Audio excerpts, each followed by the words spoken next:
impacted by the storm from here on out.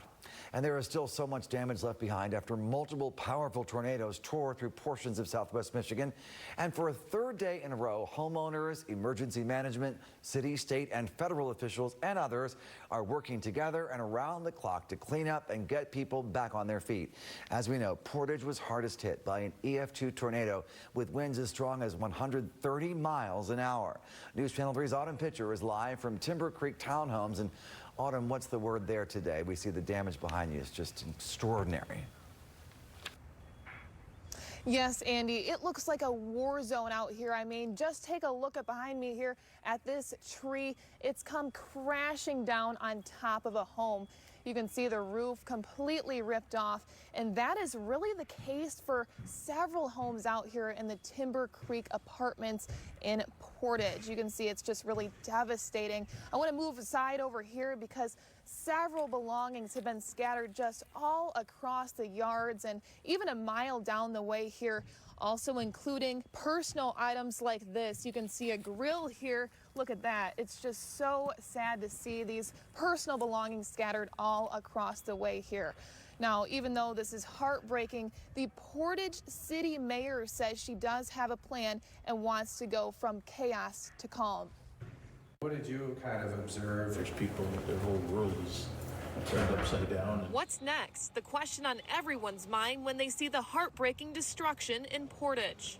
We've been spending years making sure we're checking all the boxes. Today, U.S. and state representatives meet with city officials and local law enforcement with hopes to figure it all out. They're going to go through the process. U.S. Representative Bill Huizenga and State Representative Matt Hall joining state police today, hitting the ground running, touring Greenspire Apartments, an area that saw the brunt of the force. It's unbelievable to see all the trees down, all the houses that were destroyed. We've got a lot of work to do, both at the state and the federal level, to help clean this up. Work that is already underway. A Bobcat doing some heavy lifting at Timber Creek Townhomes where dozens of residents were displaced. A good chunk of everything is gone. Andrea Williams had to move in with a family member after the tornado struck her building. Boyfriend and I live with his parents. The roommate is at a hotel for about 30 days.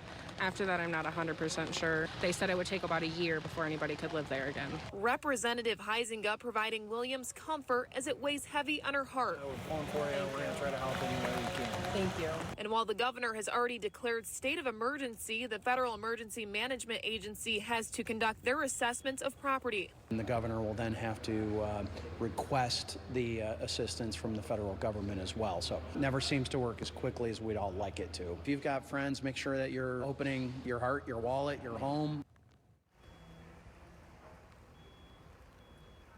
Take a look at this. This is the front of a home. You can see wood pieces, siding, scattered all across here. Now, also take a look at this. I mean, you can see completely inside this home. We could get inside of it if we wanted to, but of course we're not going to do that for safety reasons. But that just shows you how strong this tornado was. Now, representatives also handed out toiletries today at Pavilion Estates, and I did ask Representative Huizenga why he chose to do that at that mobile home park, and he says because these residents don't have any near of the resources they need, especially now that they've lost their homes.